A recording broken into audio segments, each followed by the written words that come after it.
గెలిచిన ఎమ్మెల్యేలపై గుస్సా మీదున్న బీఆర్ఎస్ వారికి షాక్ ఇచ్చే ఒక్క ఛాన్స్ కోసం ఎప్పటి నుండో ఎదురు చూస్తోంది. ఎమ్మెల్యే కోట ఎమ్మెల్సీ ఎన్నికల రూపంలో ఆ అవకాశం రానే వచ్చిందని భావిస్తోంది గులాబీ దళం. ఈ ఎన్నికలనే అస్త్రంగా మలుచుకునేందుకు కసరత్తు చేస్తోందని చర్చ జరుగుతోంది. బలం లేకపోయినా రెండో అభ్యర్థిని నిలబెట్టాలని ప్లాన్ చేస్తుందని గుసగుసలు వినిపిస్తున్నాయి. ఇందులో బీఆర్ఎస్ స్ట్రాటజీ ఏంటి? 10 మంది ఎమ్మెల్యేలకు పరీక్ష తప్పదా? ఎమ్మెల్సీ ఎన్నికల్లో ఓటింగ్ జరిగితే వాళ్లంతా ఇరుక్కుపోతారా?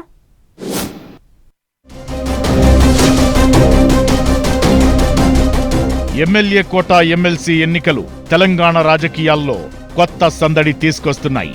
ఎమ్మెల్సీలుగా సత్యవతి రాథోడ్, మహమూద్ అలీ, సేరి సుభాష్ రెడ్డి, యెగ్గె మల్లేశం, మీర్జా రియాజుల్ హసన్ పదవీకాలం మార్చితో ముగియనుండగా వారి స్థానంలో ఎమ్మెల్యేలు కొత్త వారిని ఎమ్మెల్సీలుగా ఎన్నుకోబోతున్నారు.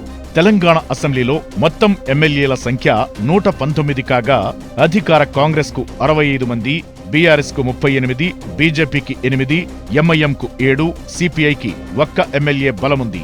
అయితే బీఆర్ఎస్ కు టెక్నికల్ గా 38 మంది ఎమ్మెల్యేల బలమున్నా పార్టీ ఫిరాయించి 10 మంది ఎమ్మెల్యేలు కాంగ్రెస్ లో చేరడంతో ఆ బలం 28కి పడిపోయింది. అయితే ఇక్కడే బీఆర్ఎస్ కొత్త గేమ్ మొదలైంది. బలం లేకపోయినా 2 అభ్యర్థులను బరిలోకి దింపేందుకు రెడీ అవుతోందనే ప్రచారం జరుగుతోంది. కారు పార్టీ నిర్ణయం తెలంగాణ రాజకీయాలను షేక్ చేస్తోంది. 6 మంది అభ్యర్థులు బరిలో దిగితే ఒక్క ఎమ్మెల్సీ స్థానం గెలవడానికి 20 మంది ఎమ్మెల్యేల ఓట్లు అవసరం. పార్టీ మారిన వారిని తీసేస్తే ఈ లెక్కన బీఆర్ఎస్ కు ఒక్క ఎమ్మెల్సీ స్థానం మాత్రమే దక్కే ఛాన్స్ ఉంది. వలస వచ్చిన 10 మంది ఎమ్మెల్యేలు, ఎంఐఎం 7, సిపిఐ ఒక్క ఎమ్మెల్యేతో కలిపి కాంగ్రెస్ కు 83 మంది బలం ఉండడంతో 4 స్థానాలు దక్కడం ఖాయమే. అయితే అధికార కాంగ్రెస్ 4, బీఆర్ఎస్ ఒక ఎమ్మెల్సీ స్థానానికి నామినేషన్లు దాఖలు చేస్తే ఏ సమస్య ఉండదు. ఎన్నికలు ఏకగ్రీవం అవుతాయి, లేదంటే ఎన్నికలు నిర్వహించాల్సి ఉంటుంది. అయితే బీఆర్ఎస్ ఇక్కడే కొత్త వ్యూహాన్ని తెరమీదకు తీసుకురాబోతున్నట్టు తెలుస్తోంది.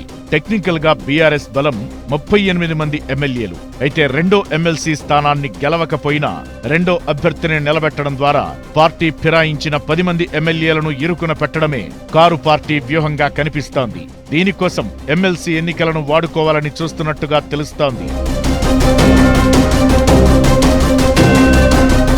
పార్టీ మారిన ఎమ్మెల్యేలపై అనర్హత వేటు వేయాలని బీఆర్ఎస్ న్యాయ పోరాటం చేస్తోంది. పార్టీ ఫిరాయింపుల కేసు సుప్రీంకోర్టులో విచారణ జరుగుతుండగా అదిప్పుడు తుది దశలో ఉంది. అలాంటిదిప్పుడు ఎమ్మెల్యే కోట ఎమ్మెల్సీ ఎన్నికలు రావడంతో అవకాశాన్ని జాగ్రత్తగా వాడుకోవాలని గులాబీ పార్టీ ప్లాన్ చేస్తోంది. ఎమ్మెల్సీ ఎన్నికల్లో ఎమ్మెల్యేలందరికీ విప్ జారీ చేయడంతో పాటు ఎవరికి ఓటు వేశారో పార్టీకి సంబంధించిన ఏజెంట్కు చూపించాల్సి ఉంటుంది. దీంతో పార్టీ మారిన ఆ 10 మంది ఎమ్మెల్యేలు తమ అభ్యర్థికి కాకుండా వేరే అభ్యర్థికి ఓటు వేస్తే దొరికిపోతారని బీఆర్ఎస్ ప్లాన్ చేస్తోందట. అదే కాని జరిగితే ఆ సాక్ష్యం సుప్రీంకోర్టు విచారణకు సహకరిస్తుందని ప్లాన్ చేస్తున్నారట.